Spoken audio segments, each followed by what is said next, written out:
ലത്തീൻ മെത്രാൻ സമിതിയിലെ 16 മെത്രാന്മാരും, അതായത് എല്ലാ മെത്രാന്മാരും തന്നെ ഇപ്പോൾ വന്നിട്ടുണ്ടായിരുന്നു.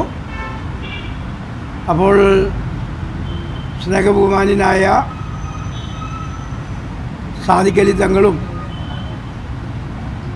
കുഞ്ഞാലിക്കുട്ടി സാഹിബും ഈ മുനമ്പം പ്രശ്നം പരിഹരിക്കുന്നതിന് വേണ്ടി പ്രവർത്തിച്ചുകൊണ്ടിരിക്കുന്നുണ്ട്.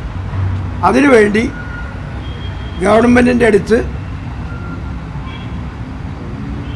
പറയാമെന്നാണ് ഇവർ പറയുന്നത്.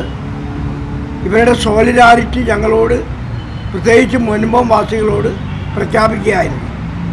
അപ്പോൾ അത് സോൾവ് ചെയ്യാൻ കഴിയുമെന്നാണ് ഇവർക്ക് രണ്ടുപേർക്കുള്ള വിശ്വാസം.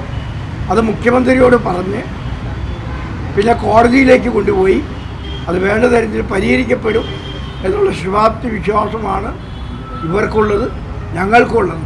അപ്പോൾ ഇവർ വന്നതിന് ഞങ്ങൾക്ക് ഒത്തിരി സന്തോഷമുണ്ട്. ഇവിടെ നമുക്ക് നിലനിർത്തി പോകേണ്ടത് മതമൈത്രിയാണ്. മാത്രമല്ല ഇതൊരു മാനുഷിക പ്രശ്നമാണ്.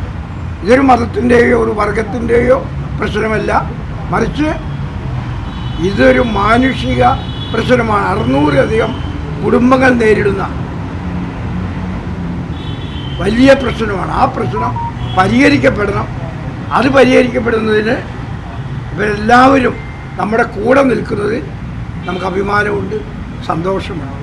നിങ്ങളും പത്രക്കാരും ഇതോടൊപ്പം നിന്ന് ആ പാവപ്പെട്ട മനുഷ്യരുടെ പ്രശ്നങ്ങൾ ദൂരീകരിക്കുന്നതിന് ശ്രമിക്കണമെന്ന് പ്രത്യേകമായി ഞാൻ എടുത്തു പറയുകയാണ്.